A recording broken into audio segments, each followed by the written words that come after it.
Nous sommes le jeudi 20 novembre. Vous regardez BFM TV. Dans quelques instants, il sera 4h30 et c'est parti pour votre pré-matinale. On est ravis d'être à vos côtés. Salut Gina. Salut Tanguy. Autour des propos du chef d'état-major hier, il a évoqué les possibles sacrifices et d'accepter la perte de nos enfants en cas de conflit avec la Russie. Ça fait réagir, vous l'entendrez. Et puis on parlera de ce réflexe qui est devenu finalement la nouvelle norme. Charente-Maritime ce matin pour votre focus région. Après 3 ans d'interdiction, la pêche au pétoncle a repris. Et hier matin, un retour progressif. Seulement 5 jours ont été autorisés par les autorités. Et ce dérivé de la coquille Saint-Jacques a été victime en plus.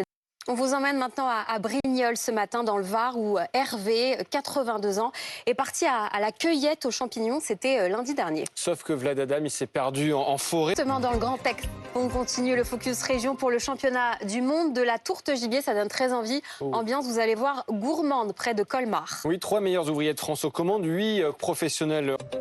Attention sur le chemin du travail parce qu'il y a de la neige, notamment dans le nord et dans l'est. Bonjour à tous. Dans quelques instants, il sera 5h30 et vous regardez BFM Première. On est ravis d'être à vos côtés. Jenna. À la une, on vous parlera de cette polémique autour des propos du chef d'état-major. Hier, il a évoqué de possibles sacrifices en cas de conflit avec la Russie et d'accepter la perte de nos enfants.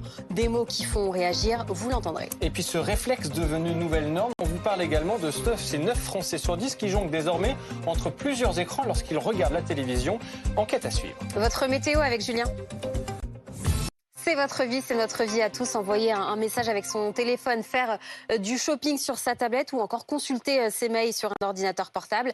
9 Français sur 10 utilisent au moins un autre écran en regardant la télé. Oui, c'est le résultat d'une enquête qu'on vous dévoile ce matin. La conclusion, c'est que la cohabitation des écrans est devenue la norme. Reportage RMC ce matin avec Solène Leroux. Focus région, près de Fort-Boyard, en Charente-Maritime. Après 3 ans d'interdiction, la pêche au pétoncle, figurez-vous, a repris hier. Un retour progressif.